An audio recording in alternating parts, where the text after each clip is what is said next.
waftigii xukuumadda Somaliland uga qayb galay wadahadallada Somaliland iyo Soomaaliya ee ka dhacay wadanka Turkiga ayaa maanta ku soo guriyay noqday dalkan Somaliland waxaana ay ka soo degeen madaarka caalamiga ee Berbera halkaas oo ay ku soo dhaweeyeen gudoomiyaha gobolka Saaxil maayirka magaalada Berbera xogayaha fulinta ee dawladda hoose iyo maareeyaha dekedda caalamiga ee Berbera Engineer Cali Cumar Maxamed Cali Xorxor iyo xubno kale wasaaradda ganacsiga iyo maalgashiga Somaliland Dr. Maxamed Cabdulaahi Cumar oo waftigaasi hogaaminayay warbaahintana kula hadlay qolka VIP-da ee madaarka Berbera ayaa ka waramay dood adag oo xukuumadda Somaliland iyo dalka Soomaaliya ku dhex martay intii ay socdeen wadahadalladaasi waxaana hadaladiisi ugu shilisaa waxa kamid ahaa qadiyadda madax banaanida iyo i'tiraaf doonka ee Somaliland waxaanu si ballaaran uga hadalnay qiimaha iyo macnaha ay ku fadhido xurriyadda iyo madax banaanida Somaliland iyo himilada shacabka Somaliland ay leeyihiin dawladdiisuna ay ku metelayso oo ay noqoto qaran iyo xukuumad iyo dawlad madax banaan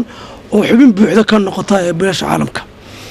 waxaananu cadeynay arrimahaas inay yihiin arrimo aanu caalamka iyo Soomaaliyaba uga fadhino ogolaansho iyo wada shaqayn iyo soo dhaweyn hase yeeshee inay yihiin dhinaca kale arrimo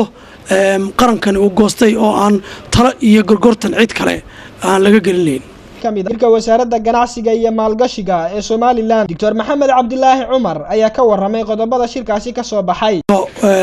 ugu weyn ee lagu heshiiyay waxa weeye arintii ku saabsaneed xagga diyaaradaha oo lagu heshiiyay in ay Soomaaliya ka noqoto sidii gaarka ahayd iyadu kaligeed ula baxday guddi loo sameeyo labada guddi farsamo oo labada dala oo xaruntiisuna noqoto Hargeysa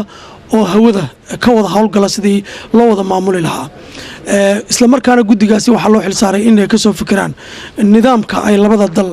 ku wadaagayaan siyaasiyiin iyo dawladda labada dal ay ka wada shaqeynayaan oo halkan Hargeysa ay xafiis ku yeelanayaan Hargeysa waxa xafiis laga sameeyaa waxa weeye guddi farsamo oo shaqaale ah oo hawada Somaliland iyo Soomaaliyaba nidaam lagu wada maamuli karo halkan ka curinaya Cabdikariim Saciid Saalax Hon Cable TV Berbera